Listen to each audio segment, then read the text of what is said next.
তুমি কি সবসময় চিন্তার ভেতর ডুবে থাকো, এক চিন্তা থেকে আরেক চিন্তা, আর বুঝতেই পারো না কখন তুমি পুরোপুরি ওভার থিঙ্কিংয়ে ডুবে গেছো? কিছু না করেও তুমি ক্লান্ত হয়ে পড়ো। তুমি একই বিষয়ে বারবার ভাবো, মনে হয় আরও একটু ভাবলে হয়তো সমাধান পেয়ে যাবে। কিন্তু যত বেশি ভাবো তত বেশি কনফিউশন তৈরি হয়। তুমি প্ল্যান করো, সবকিছু আগেই ভেবে রাখো, কিন্তু যখন শুরু করার সময় আসে তুমি থেমে যাও, কারণ এখন তোমার সামনে অনেক অপশন। তোমার মাথায় প্রশ্ন আসে, যদি ভুল হয়, যদি ব্যর্থ হই, মানুষ কি বলবে? আর তখন ছোট একটা সিদ্ধান্ত খুব বড় মনে হয়। ওভার থিঙ্কিং আসলে ছোট সমস্যাকেও বড় করে তোলে। এটা ধীরে ধীরে তোমার আত্মবিশ্বাস কমিয়ে দেয়, আর তুমি নিজেকেই সন্দেহ করতে শুরু করো।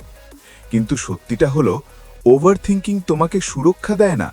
এটা কোনো সমস্যার সমাধান না, এটা শুধু তোমাকে একই জায়গায় আটকে রাখে।